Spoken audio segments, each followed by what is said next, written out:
Praise lord, హల్లెలూయా. దేవుడి నామానికి మహిమ, ఘనత, ప్రభావం కలుగును గాక. పరిశుద్ధుడు, సర్వశక్తి మంత్రుడు మనకి తోడుగా ఉండును గాక.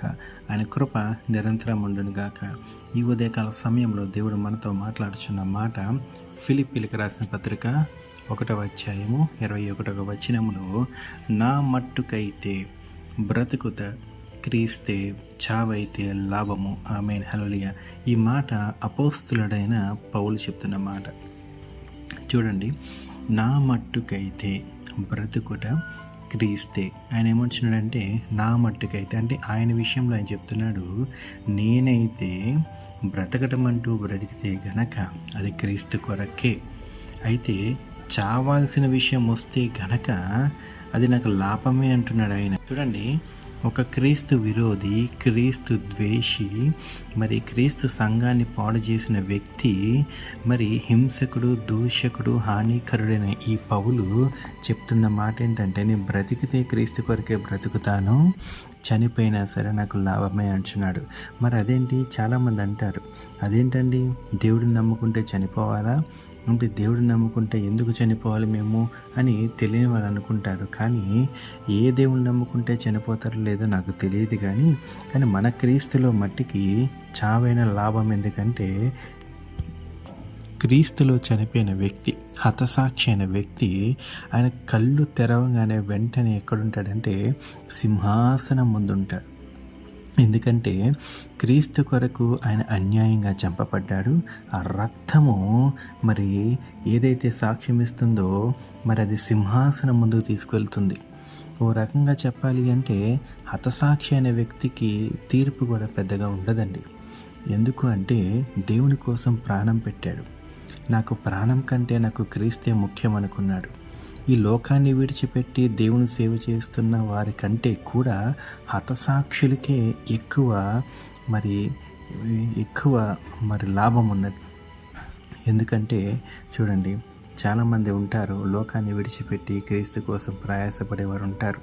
కానీ హతసాక్షి అనేది మాత్రం నిజంగా ఎంతో ముఖ్యమైన విషయం. ఎందుకంటే చూడండి, ఇక్కడ పౌలు అంటున్నాడు ఈ మాట. అసలు ఇలాంటి వ్యక్తి ఎలా మాట్లాడుతున్నాడండి. మరికేమో పొద్దున్న లెగిస్తే ఏదో టెన్షన్లు, బాధలు, గందరగోళాలు, గజిబిజిలు, ఇంటి రెంటులు, అప్పులు, వడ్డీలు ఇవన్నీ గుర్తొస్తాయి. కానీ అసలైంది మాత్రం గుర్తురాదు. ఇవన్నీ వస్తాయి, తప్పదు. సముద్రం అన్నాక అలలు తాకిడి ఎలా ఉంటుందో జీవితం అన్నాక ప్రాబ్లమ్స్ ఉంటాయి. కానీ ఎన్ని ప్రాబ్లం ఉన్నా ముందు క్రీస్తు కనుక సమయం ఇస్తే, క్రీస్తే నాకు ముఖ్యం అనుకుంటే కనుక అదే వారి జీవితంలో లాభం అన్నమాట. కానీ క్రీస్తు కంటే నాకు ముందు లోకము ఇంపార్టెంటు, లోకమే లాభం అనుకుంటే కనుక అది వారికి ఇబ్బంది, అది ఉరిగా కూడా మారచ్చు. అందుకే పౌలు అంటున్నాడు, బ్రతికితే క్రీస్తే, చనిపోతే నాకు లాభం అంటున్నాడు. నిజంగా అండి, ఈ విషయము దేవుని ఎరగని ప్రజలకు అర్థం కాదు. చనిపోతే లాభం ఏంటో నవ్వుకుంటారు. హతసాక్షిని చంపిన వ్యక్తులు ఏం చేస్తారంటే, చంపేశాం కదా మన పని అయిపోయింది చెప్పని ఎంతో సంతోషంగా ఉంటారు. కానీ తర్వాత వారు వారికి వచ్చే రోగము, వారి బాధ అది ఎవ్వరికి కనపడదు. వారు ఎలాంటి హతసాక్షులే చంపిన వారు ఏమవుతారంటే క్రీస్తు విరోధులు అనారోగ్యం వచ్చి మంచంలో క్షీణించి క్షీణించి క్షీణించి చనిపోతారండి. భయంకరమైన మరణం వస్తుంది వాళ్ళకి. క్షీణించి చనిపోతారు. కానీ ఈ హతసాక్షి అనే వ్యక్తి మాత్రము కళ్ళు తెరిస్తే సింహాసనం ముందు నిలబడతాడు.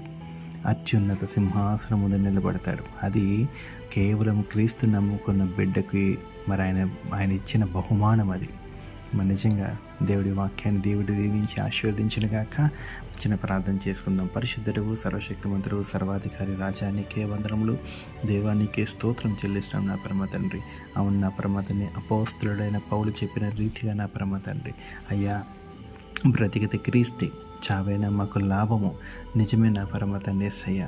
ఈ లోకంలో నా పరమ తండ్రి, ఈ మాయా లోకంలో, ఈ పాపపు లోకంలో, ఈ అన్యాయమైన లోకంలో నా పరమ తండ్రి, ఈ మోసకరమైన లోకంలో మనుషుల మధ్యలో నా పరమ తండ్రి ఎందరో నీ బిడ్డలు నా పరమ తండ్రి నలిగిపోతున్నారయ్యా.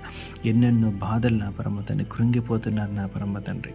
కానీ నా పరమ తండ్రి యేసయ్య, ఎన్ని బాధలు వచ్చినా ఏమొచ్చినా నీ కొరకు బ్రతికే బిడ్డలుగా ఉన్నారు నా పరమ తండ్రి. అయ్యా నా పరమ తండ్రి, అలాంటి వారిని దర్శించండి. అయ్యా నా పరమ తండ్రి యేసయ్య, నీ పని కోసం పరిగెత్తే వారిని జ్ఞాపకం చేసుకోండి. అవును నా పరమ తండ్రి, నాకు ప్రాణమైన అక్కరలేదు, నా దేవుని సేవ నాకు ముఖ్యం, నా దేవుని రాజ్యం నాకు ముఖ్యమని పరిగెత్తే నీ బిడ్డల్ని జ్ఞాపకం చేసుకోండి. ఎంతమంది అపోస్తులలో నా పరమ తండ్రి యేసయ్య, అయ్యా నా పరమ తండ్రి యేసయ్య హత సాక్షులైనారు. వారందరినీ నువ్వు ఎలా దర్శించావో నా పరమ తండ్రి, సమస్తాన్ని నువ్వు లిఖించిన దేవుడు అయ్యా. అయ్యా వందనాలయ్యా తండ్రి, వందనాలయ్యా పరిశుద్ధ వందనాలు నా పరమ తండ్రి. రాజా నీకే వందనములు, దేవా నీకే స్తోత్రం చెల్లిస్తున్నాం. నువ్వు నిన్న నేడు ఏకరీతిగా ఉన్న తండ్రివి, యుగ యుగములకు నా పరమ తండ్రి తోడైన తండ్రి నా పరమ తండ్రి. దీని అల్పుల్ని జ్ఞాపకం చేసుకోమని, జరుగుతున్న ఉపవాస ప్రార్థనలు నా పరమ తండ్రి మీరు జ్ఞాపకం చేసుకోమని, నీ దాసులను కూడా జ్ఞాపకం చేసుకోమని, హోలీ స్పిరిట్ మినిస్ట్రీస్ కూడా జ్ఞాపకం చేసుకోమని, పరిశుద్ధుడు సర్వశక్తిమంతుడు దేవుడి నామంలో, కృపగల తండ్రి నామంలోనే ఈ ప్రార్థన అంతా కూడా అడిగి వేడుకుంటున్నాం నా పరమ తండ్రి. ఆమేన్, ఆమేన్, ఆమేన్.